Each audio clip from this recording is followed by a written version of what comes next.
Hello everyone, I hope you all are doing well. So in today's video we are going to be covering the unit 3 from class 3 NCERT.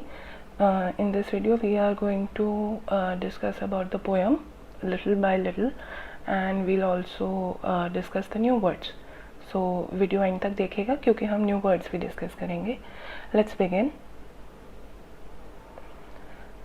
So this poem basically, ये जो poem है Little by Little, it is based on the life of an acorn. तो ये acorn क्या होता है? It's like a fruit, it's like a nut जो कि एक oak tree पे निकलता है.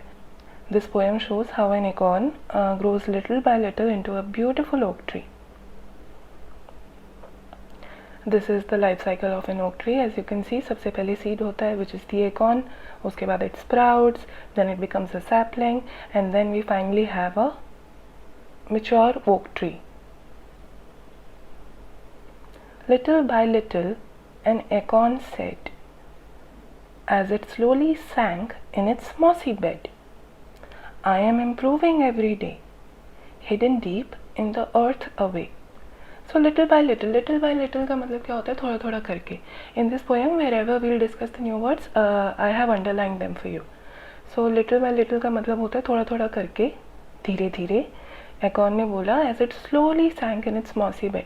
देखिए सीड को ग्रो करने के लिए क्या चाहिए होता है? उसका थोड़ा ध्यान रखना होता है, हमें उसे पानी देना होता है, मॉइस्चर रहे उसके पास, इट गेट सनलाइट और सॉइल हो. तो ये मॉसी बेड का क्या मतलब है? मॉस इज़ लाइक जैसे काई होती है, सो इट हैज़ मॉइस्चर और थोड़ा हरा हरा घास रहता है. हाँ, तो उस तरीके का structure. I am improving every day, मैं रोज़ इम्प्रूव कर रहा हूँ. Hidden deep in the earth away, और सैपलिंग को हम कहाँ लगाते हैं? In the soil. और वो बाहर तो नहीं दिखती, हम उसे अंदर डालते हैं सॉइल के. So it is hidden deep in the earth. Little bye little each day it grew, little bye little it sipped the due. तो लिटिल बाय लिटिल थोड़ा थोड़ा करके हर दिन इट ग्रू, वो जो हमारा एकॉर्न था वो बढ़ता गया, धीरे धीरे बढ़ता गया. And little by little it sipped the dew. Do you know what dew is? आपने देखा होगा ना, कई बार आप सुबह सुबह जब घास पे चलते हैं तो घास हल्की सी गीली होती है, उस पर हल्का सा मॉइस्चर होता है जिसको हम हिंदी में ओस बोलते हैं. That is due. तो धीरे धीरे करके उस एकॉर्न ने उस ड्यू को सिप करा. सिप मतलब होता है थोड़ा थोड़ा करके पानी पीना. ठीक है.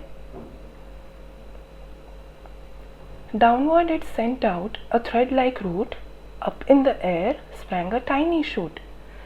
Downward it sent out a thread like root का मतलब क्या है? Downward मतलब नीचे की तरफ. नीचे की तरफ एक थ्रेड की तरह रूट निकली, और ऊपर की तरफ क्या निकला? A tiny shoot, एक छोटी सी stem. Day by day and year by year, little by little the leaves appear. ऐसे डे बाय डे, दिन पर दिन होते गए, साल दर साल बीतते गए, और लिटिल बाय लिटिल थोड़ा थोड़ा करके हमारा जो एकॉर्न था वो बड़ा होके उस पे लीव्स आने लग गए. And the slender branches spread far and wide till the mighty oak is the forest bride. और उसकी ब्रांचेस आ गई, स्लेंडर मतलब पतली, उसकी पतली पतली ब्रांचेस आ गई जो फैलने लग गई. They spread far and wide till the mighty oak is considered the forest pride. Actually mighty मतलब होता है powerful, very powerful, very strong. तो oak को forest की pride माना जाता है. And that is your poem. It is a wonderful, wonderful, beautiful poem. इसमें काफ़ी सारे अच्छे words आए हैं. Let's discuss some of them. Hidden means kept out of sight, छुपा देना. For example, I have hidden all my chocolates. मैंने अपनी सारी chocolates छुपा दी हैं. Second is slowly, धीरे, at a slow speed. Third is downward, यानी कि नीचे, towards a lower place. Fourth is slender, means very thin. Fifth is mighty, means very powerful. Sixth is branches. Branches मतलब part of a tree which is coming out from the main stem. Pride means to be proud of something, जिस चीज़ पे हमें गर्व हो. Improving means to become better, improve करना खुद को. Sipped means होता है धीरे धीरे पीना, जैसे चाय होता है ना, हम चाय को धीरे धीरे सिप करते हैं. That is called sipping.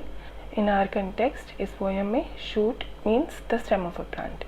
So that is the end of the new words. Thank you so much for watching. You can like and subscribe for more videos. Also अच्छा रहेगा अगर आप कर सकते हैं तो ज़रूर try to plant a seed today, और उसकी केयर करें, उस पर पानी डालें, सब कुछ करें, and you will feel great when you'll see your seed growing into a beautiful plant.